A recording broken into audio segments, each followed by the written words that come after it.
Welcome back to round 4 of the Isle of Man International Chess Tournament. Today's game of the day is played between Azeri Grandmaster Arkadij Naiditsch and experienced Russian Grandmaster Pavel Tregubov.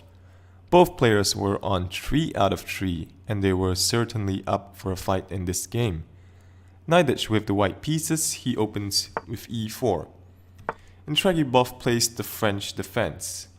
We have d4, d5, knight c3 and bishop b4. Tregubov goes for the whenever variation, which is viewed as being a risky opening choice for black, because white often gets an initiative on black's king. However, oftentimes we get imbalanced positions, which leads to chances for both sides. Naiditsch pushes e5, we have c5, a3 attacking the bishop, bishop a5. b4 from white, this is still theory. C takes d4, this attacks the knight, but black's bishop on a5 is also under attack. And here white goes queen to g4, going after this weakness on g7. So here if black plays g6, then he would have weakened the dark squares around the king side. So instead of this, king f8 from Tregubov, defending g7, but black does forfeit his right to castle. Knight b5 here from Naiditsch, wanting to recapture on d4 with the knight. Tregubov retreats the bishop. Knight f3, so now white piles up on the d4 pawn. Knight c6, bishop b2, knight ge7, and now white recaptures the pawn. h5 from Tregubov. Comes with tempo on the queen and also maybe with some ideas of a rook lift in the future. Queen f4, knight g6, attacking the queen and also putting more pressure on e5. And here if white plays, for example, queen e3, then after queen to c7, black has nice pressure on the e5 pawn. So here Naiditsch plays knight takes c6, allowing black to strengthen his center after b takes c6. But white does keep this pawn on e5, which gives him good attacking chances. So here if black plays knight takes f4, then this leads to a quiet position, but Tregubov is up for a fight. That's why he played the whenever. So here after b takes c6, queen g3, and a5 from black. So at some point black wants to get in bishop a6 in order to trade off his bad bishop. Bishop d3, this comes with tempo on the knight. Knight e7, black doesn't want white to take on g6 and double his pawns. Queen f4. So this is a subtle move which stops black's plan of going to bishop to a6, because if here bishop a6, then knight g5 threatening f7, and also knight takes e6, and black can't defend both threats at the same time. So king g8 stepping out of the pin, white castles, bishop a6, so now black succeeds in trading off this bad bishop. And c4 from Naiditsch, a logical move, just trying to chip at black's strong center. Knight g6, queen to c1, h4, so black gains more space on the king side. And now Naiditsch goes for a very interesting plan. He plays b5, further undermining black's center. After c takes b5, here, well, white could play c takes b5. This gives him a nice pass b pawn, but here Naiditsch goes c takes d5. After e takes d5, white has a pawn down, but with black's pawn no longer on e6, white has the option of playing e6, which would liberate this dark square bishop. And also white has a target now on d5 to attack. So very interesting play from Naiditsch, trying to create a dynamic position. Rook d1 from Naiditsch. So here Naiditsch should have played h3 just to stop black from going h3 first. But he plays rook d1, and again black should have taken the opportunity to play h3 and force g3, creating light square weaknesses around the white king. But he goes rook to h5, maybe with ideas of sacrificing the exchange.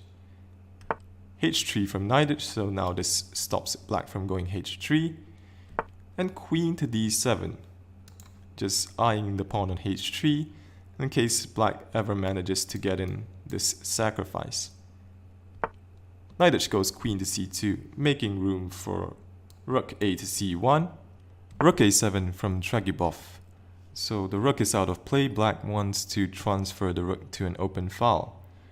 Queen d2, just stepping out of the c file, rook c7, and here bishop d4.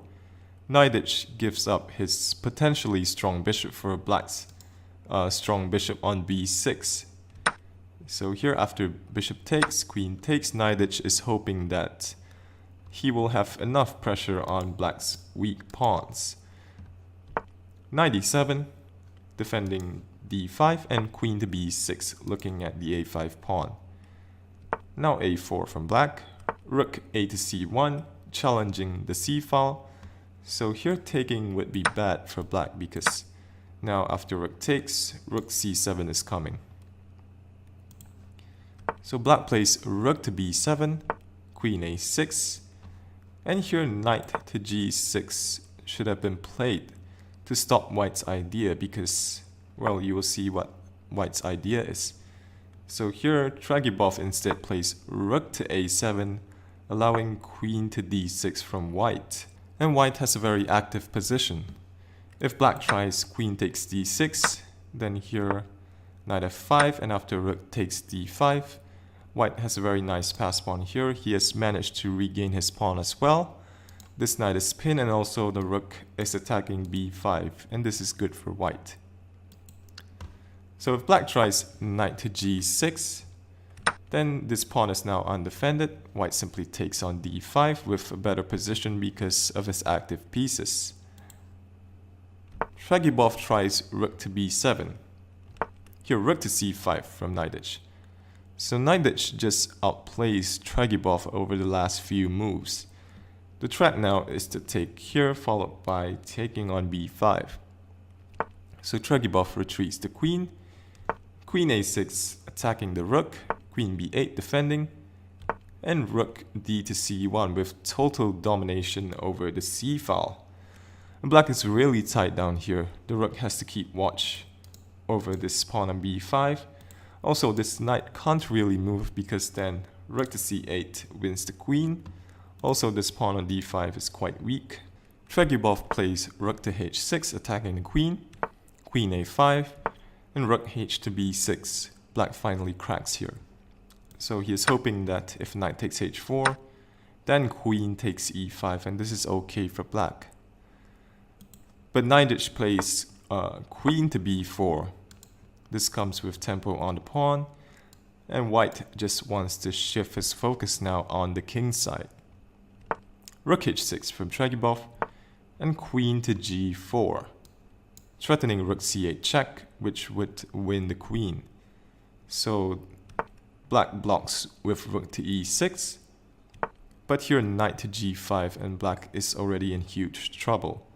Attacking the rook, if rook takes, then rook c8 check, white wins black's queen. Tregubov plays queen takes e5, but here Naiditsch doesn't even take this rook. He plays queen takes h4, threatening queen to h7 check, and it was in this position that Tregubov resigned. Black also has a weak back rank here, and if he tries knight g6 with the idea of covering the h8 square, then simply queen h7 check, king f8, white takes the rook. So here if f takes e6, then white simply takes the knight on g6. So if queen takes e6, rook c8 check, king e7, queen g8, threatening queen to d8 checkmate. So if king to f6, then one of the rooks to c6 wins the queen. But of course this is just one of the possible variations. So here if black tries to defend with rook to h6, stopping queen to h7. Then simply rook to c8 check, and black gets mated on the back rank. Queen e8 is the only move, then simply rook takes e8, this is checkmate. So on the last try for black is to play rook to b8, defending the back rank, but here again you give a check on h7. After king f8, queen h8 check, knight g8 is the only move, and after knight h7 check, king e7, rook c7 check, king to d6. Here black is forced to give up his queen, otherwise if king d6 then he gets mated. And if he goes to the back rank, for example king d8, then you simply take the knight with check, and white has a huge attack on black's king. A very entertaining game from Naiditsch. The idea of taking on d5 led to a very imbalanced position, which allowed Naiditsch to outplay Tregubov. Here are the standings after 4 rounds of play. So Wang Hao and Naiditsch with perfect scores. MVL drew with Jeffrey Xiong on board 1, so that puts both of them on 3.5. Still plenty to play for with 5 rounds left. Hope you enjoyed the game, thanks for watching and have a great day.